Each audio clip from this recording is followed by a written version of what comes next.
നമസ്തേ. നമ്മുടെ ശനിയുടെ മാറ്റത്തെക്കുറിച്ചാണ് ഈ പ്രാവശ്യം പറയുന്നത്. ശനി മാറുന്നത് മാർച്ച് 29-നാണ്. പൂരോരുട്ടാതി നക്ഷത്രത്തിലേക്കാണ് മാറ്റം. അപ്പോൾ അത് കുംഭക്കൂറിലായിരുന്ന ശനീശ്വരൻ മീനക്കൂറിലേക്കാണ് മാറുന്നത്. ശനി സ്വന്തം വീട്ടിൽ ബലവാനായിട്ട് നിൽക്കുമ്പോൾ തന്നെ അതിൻ്റെ ഭാവമായ വ്യാഴത്തിൻ്റെ ക്ഷേത്രത്തിലേക്കാണ് ശനീശ്വരൻ വരുന്നത്. വ്യാഴം എന്ന് പറഞ്ഞാൽ ഗുരുവാണ്. അപ്പോൾ ആ ഗുരുവിൻ്റെ ക്ഷേത്രത്തിലേക്കാണ് ശനീശ്വരൻ വരുന്നത്. ഒരു നല്ല ഗ്രഹമാണ്. എപ്പോഴും ന്യായത്തിൻ്റെയും നീതിയുടെയും കാര്യത്തിൽ മാത്രം സഞ്ചരിക്കുന്ന ഒരു ഗ്രഹം കൂടിയാണ് ശനി. അവിടെ ഗുരുവും കൂടിയാണെങ്കിലോ അപ്പോൾ ഏറ്റവും നല്ല രാശിയാണ്. ഗുരുതത്വമായിട്ടുള്ള ആ ആശ്രയമായിരിക്കുന്ന ആ രാശിയിലേക്ക് ശനീശ്വരൻ്റെ വരവ്. അപ്പോൾ അങ്ങനെയാവുമ്പോൾ പല രാശിക്കാർക്കും അതിലുള്ള മാറ്റങ്ങളൊക്കെ ഉണ്ടാവും. പക്ഷെ ശനി എപ്പോഴും നന്മയും നമുക്ക് ദൈവികമായിട്ടുള്ള കാര്യങ്ങളും ഈശ്വരാധീനമായിട്ടുള്ള കാര്യങ്ങളിലൊക്കെ ഉപദേശങ്ങളും നല്ല നല്ല കാര്യങ്ങൾ നമുക്ക് ജീവിതത്തിൽ നടത്തി തരികയും ചെയ്യുന്നുണ്ട്. അപ്പോൾ ഇതിലെന്ന് വെച്ചിട്ടുണ്ടെങ്കിൽ നമ്മുടെ ഗ്രഹനിലയിൽ രാശിയിൽ വരുന്ന ഇതിൻ്റെ 12-ാം ഭാവത്തിലാണ്. മേടൻ രാശിയാണ് ആദ്യമായിട്ട് നമുക്ക് വരിക. ആ മേടൻ രാശിയിൽ 12-ാം ഭാവത്തിലേക്കാണ് ശനീശ്വരൻ്റെ വരിക. മോക്ഷസ്ഥാനാണ്, വ്യാഴക്ഷേത്രമാണ്. മോക്ഷസ്ഥാനത്ത് ശനീശ്വരൻ വരികയൊക്കെ ചെയ്യുമ്പോൾ മേടൻ രാശിയുടെ അശ്വതി, ഭരണി, കാർത്തികയുടെ കാൽഭാഗം അതാണ് ആ മേടൻ രാശിയിൽ വരുന്നത്. അവരെ സംബന്ധിച്ച് ഏഴര ശനിയാണ് സ്റ്റാർട്ട് ചെയ്യുന്നത്. അപ്പോൾ ഏഴര ശനിയാണെങ്കിലും ശനീശ്വരൻ 11-ൽ നിൽക്കുന്ന സമയത്ത് അവർക്ക് ഏറ്റവും നല്ലൊരു കാര്യങ്ങളൊക്കെ ചെയ്തു തന്നിരുന്നു. അപ്പോൾ അതിലൂടെ നമ്മൾ പുതിയ പുതിയ അറിവുകൾ, നമ്മുടെ ജീവിതത്തിൽ വരുന്ന മാറ്റങ്ങളാണ് അറിവുകൾ എന്ന് പറയുന്നത്. അപ്പോൾ ആ മാറ്റങ്ങളിലൂടെ നമ്മളത് ശ്രദ്ധിച്ചാൽ നമുക്കറിയാൻ പറ്റും.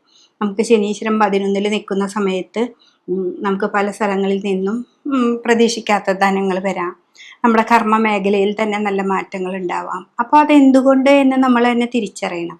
നമ്മളെ ഉൾക്കൊണ്ട് തിരിച്ചറിയുന്ന ഒരു ഭാവത്തിൽ എത്തിക്കുക എന്നുള്ളതാണ് ശനിയുടെ ധർമ്മം.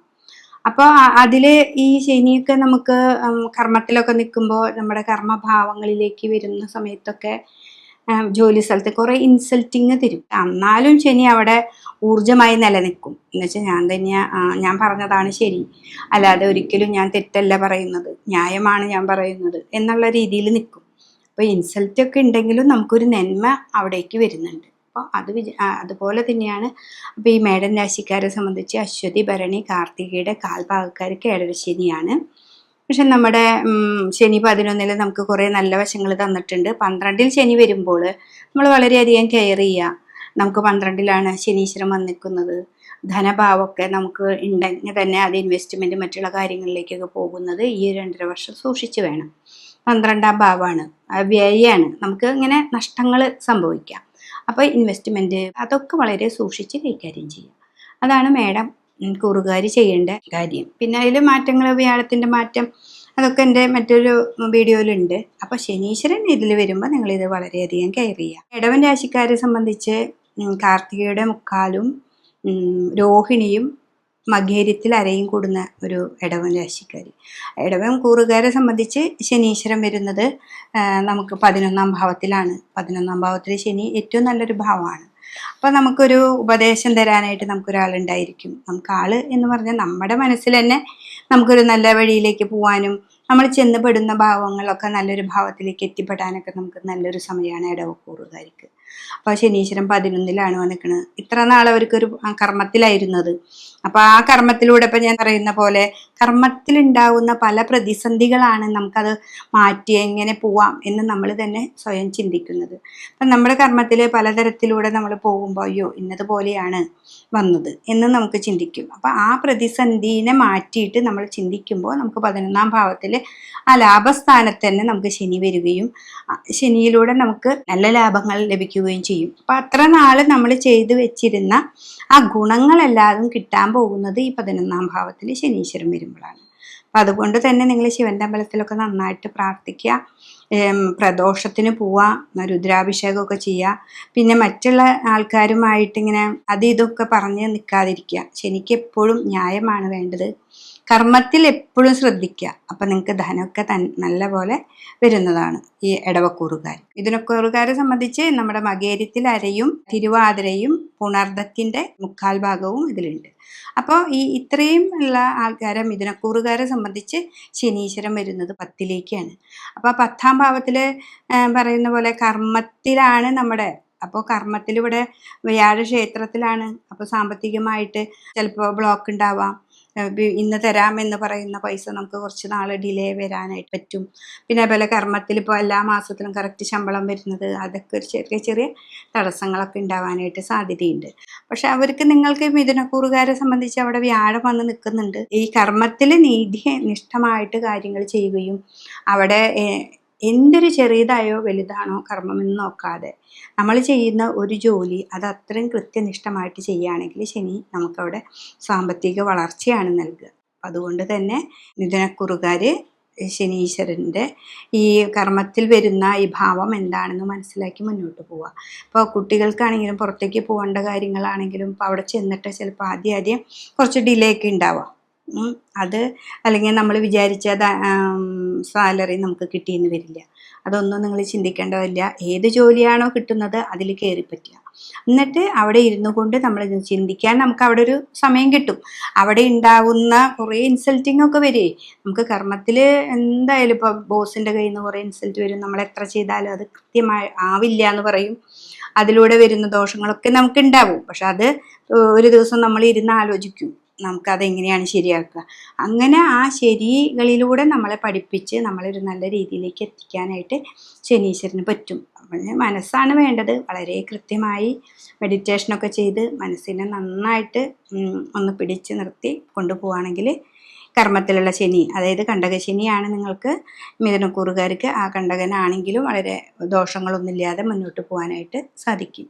ഇനി കർക്കിടകക്കൂറുകാർ, കർക്കിടകത്തിൻ്റെ ഇതിൽ പുണർദത്തിൻ്റെ കാലും പൂയവും ആയില്യവും അങ്ങനെ നക്ഷത്രങ്ങളാണ് കർക്കിടകക്കൂറിലുള്ളത്. കർക്കിടകത്തിനെ സംബന്ധിച്ച് വ്യാഴം 9-ലാണ് വന്നത്. 9-ൽ ഏറ്റവും നല്ല രാശിയിലാണ് നിൽക്കുന്നത്. വ്യാഴത്തിൻ്റെ ക്ഷേത്രമാണ്. അതുകൊണ്ട് തന്നെ നമുക്ക് പുതിയ പുതിയ അറിവുകൾ ഉണ്ടാക്കും, നിഗൂഢമായ ശാസ്ത്രങ്ങൾ ഉണ്ടാക്കും. പിന്നെ നമ്മുടെ കാരണന്മാരിലൂടെ ഉണ്ടാകുന്ന നല്ല നല്ല കാര്യങ്ങൾ നമുക്ക് നമ്മുടെ കുടുംബക്ഷേത്രവുമായി ബന്ധപ്പെട്ട് നമുക്ക് പുതിയ പുതിയ കാര്യങ്ങൾ ചെയ്യാനായിട്ട് നമുക്ക് സാധിക്കും. പിന്നെ 9-ാം ഭാവമല്ലേ, ജ്ഞാനം കൂടുതലായിട്ട് തരും. നമ്മൾ അപ്പോൾ കുടുംബക്ഷേത്രവുമായി ബന്ധപ്പെട്ട് നമ്മളൊരു പൂജയാണ് നമ്മൾ എടുക്കുന്നതെന്ന് വെച്ചിട്ടുണ്ടെങ്കിൽ ആ പൂജ എത്ര നന്നാക്കി ചെയ്യാൻ പറ്റുമോ അത് അത്രയും നല്ലതായിട്ട് ചെയ്യാനായിട്ട് നമുക്ക് സാധിക്കും. അതുപോലെ തന്നെയാണ് ഭാഗ്യഭാവമാണത്. അപ്പോൾ ഭാഗ്യത്തിൽ 9-ൽ വ്യാഴം, വ്യാഴക്ഷേത്രത്തിലും കൂടി ആവുമ്പോൾ സാമ്പത്തികമായിട്ടും മറ്റുള്ള കാര്യങ്ങളിലൊക്കെ നമുക്ക് ധനപരമായ കുറേ കാര്യങ്ങൾക്ക് മാറ്റങ്ങൾ സംഭവിക്കും. പക്ഷെ ഇവിടെ വ്യാഴം നിങ്ങൾക്ക് 12-ലേക്ക് വരുന്നുണ്ട്. എങ്കിലും നമ്മുടെ ശനീശ്വരനെ നല്ല പോലെ പ്രാർത്ഥിക്കുക. അഷ്ടമത്തിൽ നിന്ന് നമുക്ക് 9-ലേക്ക് വരുന്ന ഒരു മാറ്റം, പിന്നെ ശാരീരികമായിട്ടുള്ള പ്രതിസന്ധികളൊക്കെ ഉണ്ടായിരുന്നു. അപ്പം അതിനൊക്കെ ഒരു ചെറിയ മാറ്റങ്ങളൊക്കെ വന്ന് മുന്നോട്ട് പോകാനായിട്ട് നിങ്ങൾക്ക് ഈ ഒരു സമയം സാധിക്കുന്നതാണ്. അപ്പോൾ കർക്കിടകക്കൂറുകാർ എപ്പോഴും വിഷ്ണു ക്ഷേത്രത്തിൽ പോവാം, ശിവനെയും പ്രാർത്ഥിക്കാം. ഇത് രണ്ടും കൂടി ആയിക്കഴിഞ്ഞിട്ടുണ്ടെങ്കിൽ ഈ കൂറുകാർക്ക് ഈ ശനീശ്വരൻ നല്ലൊരു ഫലമാണ്. 2.5 വർഷക്കാലം നമുക്കിവിടെ ഉണ്ടായിരിക്കും. അപ്പോൾ അതിൽ എന്താണെന്ന് മനസ്സിലാക്കി 9 കൊണ്ട് നമുക്ക് എന്തൊക്കെ ശനീശ്വരൻ തരുന്നു അതിനൊക്കെ നല്ലതാണെന്ന് കരുതി മുന്നോട്ട് പോകാനായിട്ട് പറ്റും. ഇനി ചിങ്ങക്കൂറുകാരെ സംബന്ധിച്ച് ഇതിൽ അഷ്ടമത്തിലേക്കാണ് ഈ ശനീശ്വരൻ വന്നിരിക്കുന്നത്. അഷ്ടമത്തിൽ ശനി വരുമ്പോൾ നമുക്ക് രോഗങ്ങളെ ഉണ്ടാക്കുന്നുണ്ട്. രോഗങ്ങൾ അത് കാലിൻ്റെ പാദത്തിലാണ് വന്ന് നിൽക്കുന്നത്. അപ്പോൾ മുട്ടുവേദന, കാലുവേദന, എല്ലുകൾക്കുണ്ടാകുന്ന പ്രശ്നങ്ങൾ, ഞരമ്പ് സംബന്ധമായ രോഗങ്ങൾ, ഇതൊക്കെ ശനീശ്വരൻ നമുക്ക് തരും. അപ്പോൾ എന്നാലും അവിടെ വ്യാഴമുള്ളത് കൊണ്ട്, വ്യാഴത്തിൻ്റെ ക്ഷേത്രമായതുകൊണ്ട് ദൈവത്തിൻ്റെ അനുഗ്രഹത്താൽ നമുക്കതിനൊക്കെ കുറവ് കാണിക്കും. അതാണ് ആ വ്യാഴക്ഷേത്രത്തിൽ ശനീശ്വരൻ വരുമ്പോൾ ഉണ്ടാകുന്ന ഗുണം. നമ്മൾ രോഗമുണ്ട്, ചികിത്സിക്കും വേണം. അതിനോടുകൂടി നമ്മൾ ക്ഷേത്ര ദർശനവും മറ്റുള്ള കാര്യങ്ങളൊക്കെ ചെയ്യുമ്പോൾ ഇത്രയും കൂടി നല്ലൊരു മാറ്റം നമുക്ക് വരുന്നുണ്ട്. പിന്നെ അഷ്ടമത്തിലാണ് എന്ന് വിചാരിച്ചിട്ട് നമ്മുടെ കർമ്മത്തിലൊന്നും നമുക്ക് അധികം ദോഷമൊന്നും വരുന്നില്ല. കർമ്മം നമുക്ക് കർമ്മത്തിലേക്ക് പോകാൻ പറ്റാത്തതിൻ്റെ ഒരു ബുദ്ധിമുട്ടാണ് ഇവിടെ കാണിക്കുന്നത്. കർമ്മത്തിലോ സാമ്പത്തികമായ വിഷയങ്ങളെല്ലാം നമുക്ക് രോഗങ്ങൾ ഉണ്ടാക്കും, നമുക്ക് മനസ്സിന് ടെൻഷൻ ഉണ്ടാക്കും. പിന്നെ അഷ്ടമം എന്ന് പറഞ്ഞാൽ നമ്മൾ ഉപാസിക്കുന്ന ദേവതകൾക്ക് ഇങ്ങനെ മന്ത്രം സ്ഥാനവും അങ്ങനെയൊക്കെ ഉണ്ട്. അപ്പോൾ അതിൽ ഏതാണോ നിങ്ങളുടെ കുടുംബക്ഷേത്രവുമായി ബന്ധപ്പെട്ട് അല്ലെങ്കിൽ നിങ്ങളുടെ തട്ടകത്തെ ദേവത, അവരെ നന്നായിട്ട് പ്രാർത്ഥിക്കുക. ശനീശ്വരന് ധാര കൊടുക്കുക, രുദ്രാഭിഷേകം കൊടുക്കുക. അപ്പോൾ രോഗാവസ്ഥകൾക്ക് ഒരു കുറവ് കിട്ടും. അതാണ് ചിങ്ങക്കൂറുകാരെ സംബന്ധിച്ച് ഉള്ളത്. കന്നിക്കൂറിൽ ഉത്രത്തിൻ്റെ മുക്കാലും അത്തവും ചിത്രയുടെ അരയും ഭാഗമാണ് നിൽക്കുക. കന്നിക്കൂറുകാരെ സംബന്ധിച്ച് 7-ാം ഭാവത്തിലാണ് ശനി വരിക. 2.5 വർഷം കണ്ടകശനിയുടെ ഒരു കാലഘട്ടമാണ് 7. അപ്പോൾ 7-ാം ഭാവം എന്ന് പറഞ്ഞാൽ പുരുഷന്മാർക്കാണെങ്കിൽ അവരെ ഭാര്യമാർക്ക് രോഗാവസ്ഥകളോ അല്ലെങ്കിൽ അവരിലൂടെ എന്തെങ്കിലും പ്രശ്നങ്ങളൊക്കെ ഉണ്ടാവാനൊക്കെ ആയിട്ട് സാധ്യതയുണ്ട്. അത് കന്നിക്കൂറുകാർ സ്ത്രീകളും ഉണ്ട് പുരുഷന്മാരും ഉണ്ടല്ലോ. അപ്പോൾ 7-ാം ഭാവം എന്ന് പറഞ്ഞാൽ അവിടെ ഭാര്യ ഭർത്താവ് അങ്ങനെയുള്ള ഭാവങ്ങളാണ് നമ്മൾ പറയുന്നത്. ഇവിടെ വ്യാഴക്ഷേത്രം ആയതുകൊണ്ട് എന്ത് പ്രതിസന്ധി നിങ്ങൾ തന്നെ വർത്തമാനം പറഞ്ഞത് മാറിക്കഴിഞ്ഞാൽ മാറുന്നതാണ്. അത് വലിയൊരു ദുരിതത്തിലേക്കൊന്നും പോകുന്നില്ല. പിന്നെ 7 നിവർത്തികാരകനാണ്, നിവർത്തിക്കേണ്ട ആളാണ്. അപ്പോൾ നന്നായിട്ട് ശിവനെ തന്നെ പ്രാർത്ഥിക്കുക. എന്തൊരു കാര്യത്തിന് പോകണമെങ്കിലും ശിവനെ നന്നായിട്ട് പ്രാർത്ഥിക്കുക. ഏറ്റവും അടുത്തുള്ള ക്ഷേത്രത്തിൽ പോവുക, ശിവന് പറ്റത്തക്ക വഴിപാടുകളൊക്കെ കൊടുക്കുക. കണ്ടകശനിയാണ് എന്ന് പറഞ്ഞ് കുറച്ച് അലസതയും അതൊക്കെ ഉണ്ടെങ്കിലും ധാർമ്മികമായ കാര്യങ്ങളൊക്കെ ചെയ്ത് നിങ്ങളുടെ കർമ്മ മേഖലയിലേക്ക് വളരെയധികം ശ്രദ്ധിച്ച് മുന്നോട്ട് പോവുകയാണെങ്കിൽ ഈ ശനിയുടെ മാറ്റം ഏറ്റവും നല്ലതായിട്ട് തന്നെ കന്നിക്കൂറുകാർക്ക് വരുന്നതാണ്. ഈ തുലാക്കൂറുകാരെ സംബന്ധിച്ച് അവിടെ ചിത്തിരയുടെ പകുതി ഉണ്ട്, ചോതി വിശാഖത്തിൻ്റെ 1/4 ഭാഗവും അതിലുണ്ട്. അത്രയും നക്ഷത്രങ്ങളുണ്ട്. അവരെ സംബന്ധിച്ച് 6ലേക്കാണ് ശനീശ്വരൻ വന്നിരിക്കുന്നത്. അപ്പം 6-ാം ഭാവത്തിലേക്ക് ശനി വരുന്നത് ഏറ്റവും നല്ലൊരു ഭാവമാണ്. ഇത്രയും നാൾ അവർക്ക് 5-ലായിരുന്നു, മനസ്സിൻ്റെ ഭാവത്തിലായിരുന്നു. കുറേ അധികം ടെൻഷൻ ഉണ്ടായിട്ടുണ്ട്. അപ്പോൾ വളരെയധികം ബുദ്ധിമുട്ടുകളൊക്കെ ഈ തുലാക്കൂറുകാർ ഈ ഒരു വർഷം അനുഭവത്തിലുണ്ടായിരുന്നു. അതിൽ നിന്നൊക്കെ ഒരു മാറ്റം വന്ന് ഈ ശനീശ്വരൻ 6-ാം ഭാവത്തിൽ എത്ര ശത്രുക്കളുണ്ടെങ്കിലും ഗുരുവിൻ്റെ ഉപദേശപ്രകാരം നമുക്ക് അത് മാറ്റാനും നമ്മളെ തന്നെ വീക്ഷിക്കാനും ഒക്കെ പറ്റുന്ന ഒരു സമയമാണ്. ശനി 6-ൽ നിൽക്കുമ്പോൾ നമ്മുടെ ശത്രുക്കളെ നമ്മൾ എങ്ങനെയാണ് വീക്ഷിക്കുക എന്നുള്ളത് നമുക്ക് പഠിപ്പിച്ചു തരുന്നു. അപ്പോൾ നമ്മുടെ ശത്രുവാണോ മിത്രമാണോ എന്നല്ല, നമ്മുടെ വാക്കുകളിലൂടെ പോയിട്ടാണെങ്കിലും എന്ത് കാര്യത്തിനും നമ്മളെ എങ്ങനെയാണ് ഒരു കാര്യം സോൾവ് ചെയ്യുന്നതെന്നൊക്കെ നമുക്ക് ശനീശ്വരൻ ഒരു അറിവ് തരുന്നതാണ്. 2.5 വർഷക്കാലം ഉണ്ടല്ലോ. അപ്പോൾ സാമ്പത്തികമായ വിഷയങ്ങളാണ് അവിടെ. അപ്പോൾ 6-ാം ഭാവം ശത്രു രാശിയും കൂടിയുണ്ട്. ശനി പാപഗ്രഹമായതുകൊണ്ടാണ് നമുക്കത് നല്ലതെന്ന് പറയുന്നത്. പക്ഷെ സാമ്പത്തികമായിട്ട് ഇടപാടുകൾ നടത്തുമ്പോൾ വളരെയധികം ശ്രദ്ധിക്കണം.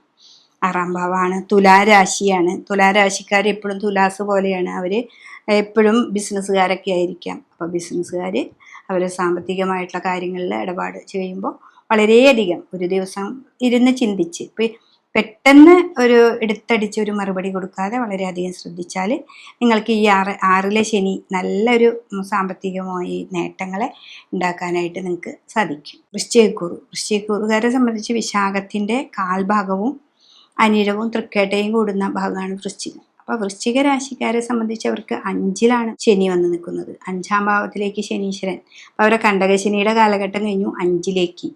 5-ാം ഭാവം വ്യാഴത്തിൻ്റെ ക്ഷേത്രത്തിലൊക്കെ പോയി നിൽക്കുമ്പോൾ ഒരു ഉപാസനയൊക്കെ നന്നായിട്ട് വളർത്തിയെടുക്കാനായിട്ട് സാധിക്കും. പിന്നെ 5 നമ്മുടെ സന്താനങ്ങളുടെ ഭാവമാണ്. സന്താനങ്ങൾക്ക് പുറത്തേക്ക് പോകാനോ അല്ലെങ്കിൽ ഓരോ വിവാഹ കാര്യങ്ങൾക്കോ സാമ്പത്തികമായിട്ട് നമ്മൾ ബാങ്ക് അങ്ങനെയുള്ള കാര്യങ്ങളിൽ ലോണോ അങ്ങനെയൊക്കെ പോയി കഴിഞ്ഞാൽ പെട്ടെന്ന് തന്നെ അത് കിട്ടാനൊക്കെ ഒരു ഭാഗ്യമുള്ള ഒരു ഭാവമാണ് 5. മന്ത്ര സാന്നിധ്യം കൂടിയിട്ടാണെന്നൊക്കെ പറയാം. അപ്പോൾ ശനി 5-ൽ നിൽക്കുന്നത് നമുക്കെപ്പോഴും ആത്മീയമായിട്ടുള്ള പുരോഗതിയെ ഉണ്ടാക്കി തരുന്നൊരു ഗ്രഹം കൂടിയിട്ടാണ്. അപ്പം അതുകൊണ്ട് തന്നെ 4-ാം ഭാവത്തിൽ നിന്നിരുന്ന ശനീശ്വരൻ ഇപ്പോൾ 5-ലേക്ക് പോകുമ്പോൾ അത്രയും നാളുണ്ടായിരുന്ന കഷ്ടങ്ങളും നഷ്ടങ്ങളൊക്കെ നമ്മൾ മാറ്റിക്കൊണ്ട് നമുക്ക് മുന്നോട്ട് പോകാനുള്ള അവസരമാണ്. അപ്പം 4-ൽ നിൽക്കുമ്പോൾ ചിലപ്പോൾ നമുക്ക് വീട് പണിയാം, സ്ഥലം മേടിക്കാം, പിന്നെ വീടിനോട് കൂടിയിട്ടുള്ള ഇങ്ങനെ അതിൻ്റെ റിപ്പയർ പണികളൊക്കെ നടത്തിയിട്ടുണ്ടാവാം. അതിലൂടെ നമുക്ക് സാമ്പത്തികമായിട്ട് ഇത്തിരി ബുദ്ധിമുട്ടുണ്ടാവാം. അതൊക്കെ മാറുന്ന ഒരു സമയം കൂടിയാണ് ഈ 2.5 വർഷക്കാലം. അപ്പോൾ ഒക്കെ ശിവൻ്റെ അമ്പലത്തിൽ തന്നെയാണ് നന്നായിട്ട് പ്രാർത്ഥിക്കേണ്ടത്. പിന്നെ നിങ്ങളുടെ കുടുംബ ക്ഷേത്രത്തിലെ കാരണന്മാരായ മുത്തപ്പൻ, വിഷ്ണുമായ അങ്ങനെയൊക്കെ ഉണ്ടെങ്കിൽ അവരെയൊക്കെ നന്നായിട്ട് പ്രാർത്ഥിക്കുന്നത് ഏറ്റവും നല്ലതാണ്. എന്ന് വെച്ചാൽ 5-ാം ഭാവമല്ലേ, അപ്പം നിങ്ങളുടെ കാരണന്മാർക്ക് ഒരു പവർ കൂടുന്ന ഒരു സമയം കൂടിയാണ്. ഇതാണ് വൃശ്ചികക്കൂറുകാരെ സംബന്ധിച്ച്. ധനുരാശിക്കാരെ സംബന്ധിച്ച് ഇതിൽ മൂലം, പൂരാടം, ഉത്രാടത്തിൻ്റെ 1/4 ഭാഗവുമാണ് വരുന്നത്. അപ്പം അവരെ സംബന്ധിച്ച് ഇതിൽ 4-ാം ഭാവത്തിലാണ് ശനീശ്വരൻ വരുന്നത്. അപ്പം 4-ൽ ശനി വരുമ്പോൾ എത്ര നാൾ നമ്മുടെ 3-ലെ ശനി മുടി വെച്ച് വാഴും എന്നൊക്കെ പറയുന്ന പോലെ സ്വന്തം വീട്ടിൽ ബലവാനായിരിക്കുന്ന ഈ ശനീശ്വരൻ 4-ാം ഭാവത്തിലേക്കാണ് വരുന്നത്. അത് നമ്മുടെ കുടുംബമാണ്. അപ്പോൾ കുടുംബക്ഷേത്രവുമായി ബന്ധപ്പെട്ട് നിൽക്കുന്നവർക്ക് ഏറ്റവും നല്ലതാണ്. അവിടെ പറഞ്ഞോണം കുടിവെപ്പ് സമ്പ്രദായത്തിലിരിക്കുന്ന ദേവതകളെ നന്നായിട്ട് ആരാധിക്കുക. പിന്നെ നമ്മുടെ ഈ വ്യാഴം എന്ന് പറഞ്ഞാൽ ഈ കുടുംബത്തിലുള്ള ഗുരു എന്ന് പറഞ്ഞ കാരണന്മാരൊക്കെ വെച്ചിട്ടുള്ള ആൾക്കാരൊക്കെ നന്നായിട്ട് പ്രാർത്ഥിക്കുക. വീട്ടിൽ കലഹങ്ങളില്ലാതെ, സാമ്പത്തികമായി തർക്കങ്ങളില്ലാതെ നോക്കുക. ഇപ്പം ചിലപ്പോൾ ഭൂമി സംബന്ധമായിട്ട് തർക്കങ്ങൾ ഉണ്ടാവാം, ചേട്ടനനിയന്മാർ തമ്മിൽ തർക്കങ്ങളൊക്കെ ഉണ്ടാവാം. അതിനൊക്കെ നമ്മൾ കാരണന്മാരൊക്കെ പോയി ഒരു വഴിപാടൊക്കെ വെച്ച് പ്രാർത്ഥിച്ച് വന്നിരുന്ന് അത് വഴക്കില്ലാതെ, ഒരു ഭൂമി ഉണ്ടെങ്കിൽ നമുക്കതിന് പകുതിയാക്കി എടുക്കാൻ വഴക്കില്ലാതെ നടക്കാനായിട്ട് നമുക്ക് സാധിക്കും. അപ്പോൾ ഇവർ ധനുരാശിക്കാരെ സംബന്ധിച്ച് ശനീശ്വരൻ നാലിലാണെന്ന് മനസ്സിലാക്കി, സാമ്പത്തികമായ വിഷയങ്ങളിലൊക്കെ മനസ്സിലാക്കി. കണ്ടകശനിയാണ് ഇപ്പോൾ പറയുമ്പോൾ ജ്യോത്സ്യന്മാരുടെ അടുത്ത് പോകുമ്പോൾ പറയാം അവർ എന്താണ് 4 ശനി കണ്ടകനാണ് എന്ന് പറയും. അപ്പോൾ കണ്ടകനാണെങ്കിലും അത് വ്യാഴക്ഷേത്രത്തിലായതുകൊണ്ട് ദോഷത്തെയൊന്നും അധികം ചെയ്യുന്നില്ല. നല്ല മുന്നിലേക്കുള്ള വഴി നിങ്ങൾക്ക് ഏറ്റവും നല്ലതായിട്ട് മുന്നിലേക്ക് പോകാനായിട്ട് സാധിക്കും. മകരം രാശിക്കാരെ സംബന്ധിച്ച് ഉത്രാടത്തിൻ്റെ മുക്കാലും തിരുവോണവും അവിട്ടത്തിൻ്റെ അരയും കൂടിയതാണ് അവിടെ. അപ്പോൾ അവരെ സംബന്ധിച്ച് അവർക്ക് 3-ലാണ്. അപ്പോൾ 7.5 ശനിയുടെ ഒരു കാലഘട്ടം അങ്ങോട്ട് ദീർഘനാളായിട്ട് 7.5 വർഷമായിട്ട് നടന്നിരുന്ന അത് കഴിയാണ്. അത് കഴിഞ്ഞ് 3-ലേക്കാണ് ഈ ശനീശ്വരൻ വന്ന് നിൽക്കുന്നത്. അപ്പോൾ 3-ലെ ശനി എപ്പോഴും കിരീടം വെച്ച രാജാവിൻ്റെ പോലെയാണെന്ന് പറയുന്നത്. എല്ലാ ദോഷങ്ങളൊക്കെ കഴിഞ്ഞ് 3-ലെ ശനീശ്വരൻ വരുമ്പോൾ ഭയങ്കര ധൈര്യം, തൻ്റെ ഇടം അതൊക്കെ വരുന്നു. അപ്പം എന്തൊരു കാര്യത്തിനും നമ്മൾ ചെല്ലുമ്പോൾ നമ്മുടെ ആ മനസ്സ് ഉണരും. അതാണ് ശനി നമുക്ക് അത് ഈ 7.5 വർഷവും നമ്മളെ പഠിപ്പിച്ച പാഠങ്ങളാണ് നമുക്ക് അതിൽ തരുന്നത്. ഇപ്പം 12-ൽ ശനി വരുമ്പോൾ നമുക്ക് ദുരിതങ്ങൾ ഉണ്ടാക്കി, അത് ജന്മത്തിൽ വന്നപ്പോൾ അതെങ്ങനെയാണ് ദുരിതം ഉണ്ടായെന്ന് നമ്മൾ പഠിച്ചു. പിന്നെ 2-ലേക്ക് വന്നപ്പോൾ അത് സാമ്പത്തികമായിട്ട് അതിലൂടെ തന്നെ എങ്ങനെയാണ് ഉണ്ടാക്കുക എന്ന് നമ്മൾ പഠിക്കും. പിന്നെ ഭൂമി സംബന്ധമായിട്ടോ അല്ലെങ്കിൽ എന്തെങ്കിലും വർക്കുകളോ അതൊക്കെ നമ്മൾ ഉണ്ടാക്കിയിടാനൊക്കെ ആയിട്ട് നമ്മൾ പഠിച്ചിട്ടുണ്ട്. അപ്പോൾ ആ പഠിപ്പ് 3-ലേക്ക് വരുമ്പോൾ ഒന്നും കൂടി നമ്മൾ പഠിക്കുകയാണ്. അപ്പോൾ ഓരോ ഘട്ടങ്ങളുണ്ട് 7.5 ശനിക്ക്. ഇത്രയും നാൾ നമ്മൾ ഉണ്ടാക്കിയ ധനമൊക്കെ നമുക്ക് ഒന്നും കൂടി വളരെ സൂക്ഷിച്ച് കൊണ്ടു നടക്കുക. അപ്പോൾ മകരരാശിക്കാരെ സംബന്ധിച്ച് ഏറ്റവും നല്ലൊരു വർഷമാണ്. ഒരു വർഷമല്ല 2.5 വർഷത്തേക്ക് ശനീശ്വരൻ ആ നക്ഷത്രത്തിൽ, അത് ആ മീനത്തിൽ 3-ൽ മുടി വെച്ച് വാഴാനായിട്ട് നിങ്ങൾക്ക് അവിടെയുണ്ട്. അപ്പോൾ ഏറ്റവും നല്ലൊരു ഭാവത്തിലേക്ക് വരട്ടെ മകരം രാശിക്കാർക്ക്. കുംഭൻ രാശിക്കാരെ സംബന്ധിച്ച് അവിട്ടത്തിൻ്റെ അരയും ചതയവും പൂരോരുട്ടാതിയുടെ മുക്കാൽ ഭാഗവും കൂടിയതാണ്. അപ്പോൾ അവരെ സംബന്ധിച്ച് അവർക്ക് 7.5 ശനിയാണ്. ജന്മത്തിൽ നിന്നിരുന്ന ശനീശ്വരൻ ഇപ്പോൾ 2-ലേക്ക് പോകുന്നു. അപ്പോൾ 7.5 ശനിയിൽ 12-ൽ നിന്നു, ജന്മത്തിൽ നിന്നു 2-ലേക്ക്. അപ്പോൾ അത് 2-ാം ഭാവത്തിലേക്കാണ്. അപ്പോൾ 5 വർഷം കഴിഞ്ഞിട്ട് പിന്നെയും തുടങ്ങുകയാണ് നമുക്ക്. അപ്പോൾ 2.5 വർഷം കൂടി, അങ്ങനെ 7.5 കൊല്ലം. അപ്പോൾ ആ ഒരു കുംഭരാശിക്കാർ 2.5 വർഷം കൂടി 7.5 ശനിയാണ്. 2-ലേക്ക് വരുമ്പോൾ ശനി നമ്മുടെ നിധി, കോശം, ധനം, വാക്കാണ്. വാക്കുകളിലൂടെ നമുക്ക് സാമ്പത്തികമായ വിഷയങ്ങൾ നേടാൻ സാധിക്കും. നമ്മുടെ വാക്ക് വളരെയധികം നന്നായിട്ട് കൊണ്ടുപോവുകയാണെങ്കിൽ നമുക്ക് ഒരു പ്രതിസന്ധി ഇല്ലാതെ മുന്നോട്ട് പോകാനായിട്ട് സാധിക്കും. അതാണ് ഇതിൽ ശനീശ്വരൻ നമുക്ക് പഠിപ്പിച്ചു തരുന്നത്. അതും വ്യാഴക്ഷേത്രത്തിലാവുമ്പോൾ നമ്മളൊരു മീറ്റിങ്ങിന് അറേഞ്ച് ചെയ്താലും, നമ്മളൊരു ബാങ്ക് മേഖലയിൽ പോവുകയാണെങ്കിലും സാമ്പത്തികമായിട്ടൊരു ചർച്ച നടത്തുമ്പോൾ വളരെ ശ്രദ്ധിച്ച്, വാക്കുകളൊക്കെ വളരെ ശ്രദ്ധിച്ച് പറയാം. അഥവാ അവിടെ പെട്ടെന്ന് പറയാൻ നമുക്ക് പറ്റില്ലെങ്കിൽ മിണ്ടാതിരിക്കുക. അതാണ് ഏറ്റവും ഉത്തമം. ശനി 2-ൽ വരുമ്പോൾ സംസാരം വളരെ കുറയ്ക്കുക എന്നാണ് പറയുക. അതാ ഗുരുവിൻ്റെ ക്ഷേത്രമാണ്. അപ്പം ഇത്തിരി നേരം നമ്മൾ സംസാരം കുറച്ചിരുന്നാലും ആരൊന്നും പറയില്ല എന്ന്. അപ്പോൾ ആ ഗുരുവിൻ്റെ പോലെ ജ്ഞാനത്തോടു കൂടി നമ്മൾ ഇരിക്കുക. ശനിയാണ് 2-ൽ. പെട്ടെന്ന് എടുത്തടിച്ച് 1-ൽ പോയി ഒപ്പിടാതിരിക്കുക, എടുത്തടിച്ച് 1-ലും പോയി ചാടാതിരിക്കുക. സാമ്പത്തികമായിട്ടുള്ള എന്ത് തിരിമറി ചെയ്യുമ്പോഴും, അതുപോലെ വാഹനങ്ങൾ മേടിക്കാം, ഭൂമി മേടിക്കാം, വീട് മേടിക്കാം, ഇതൊക്കെ ചെയ്യുമ്പോഴും ഒന്ന് ഇരുന്ന് ചിന്തിച്ചിട്ട് വേണം. അതെന്ന് വെച്ചിട്ടുണ്ടെങ്കിൽ വ്യാഴക്ഷേത്രമാണ്. ഗുരുവിനോടും കുടുംബത്തിലും നമ്മൾ ഉപാസിക്കുന്ന ദേവതകളോടൊക്കെ ഒന്ന് ആലോചിച്ച് തീരുമാനങ്ങൾ എടുത്തിട്ട് നമ്മളൊരു മീറ്റിങ്ങിന് പോവുക. അവിടെ എത്തുമ്പോൾ നമുക്ക് നാവിൻ്റെ തുമ്പത്ത് നല്ലത് വരും. അങ്ങനെയാണ് നമ്മുടെ പ്രാർത്ഥന. നമ്മുടെ നാവിൻ്റെ തുമ്പത്ത് നല്ലത് വരുത്തണേ എന്ന് പറഞ്ഞ് പ്രാർത്ഥിച്ച് പോവുകയാണെങ്കിൽ കുംഭക്കൂറുകാർക്കും ഏറ്റവും നല്ലൊരു സമയത്തിലേക്ക് പോകാനായിട്ട് സാധിക്കും. പിന്നെ മീനക്കൂറുകാരെ സംബന്ധിച്ച് അവർക്ക് ജന്മത്തിൽ തന്നെയാണ്, ആ കൂടെ തന്നെയാണ് ശനീശ്വരൻ വന്ന് നിൽക്കുന്നത്. അപ്പോൾ മീനക്കൂറുകാരെ സംബന്ധിച്ച് 7 ശനിയായിരുന്നു, 12-ൽ ശനി, അത് കഴിഞ്ഞു ജന്മത്തിലേക്ക് ശനീശ്വരൻ വന്നു. അപ്പോൾ നമ്മുടെ കൂടെ തന്നെ ഈ 2.5 വർഷവും ശനീശ്വരൻ ഉണ്ട്. എന്തൊരു കർമ്മം ചെയ്യുമ്പോഴും അത് അത്രയും കൃത്യനിഷ്ഠമായിട്ട് നമ്മൾ പോകണം. പോയില്ലെങ്കിൽ ശനീശ്വരൻ അവിടെ അടി തരും എന്നാ പറയുക. എന്ന് വെച്ചിട്ടുണ്ടെങ്കിൽ ന്യായത്തിൻ്റെയും നീതിയുടെയും അധിപനാണ് ശനി. അപ്പോൾ ആ നീതിയിലൂടെ വേണം നമ്മൾ ജീവിക്കാനായിട്ട്. അങ്ങനെ ജീവിച്ചാൽ നിങ്ങൾക്ക് ഇനി വരുന്ന ഈ ജന്മത്തിലെ ശനി, 2-ലെ ശനി ഏറ്റവും ഗുണങ്ങൾ തരും.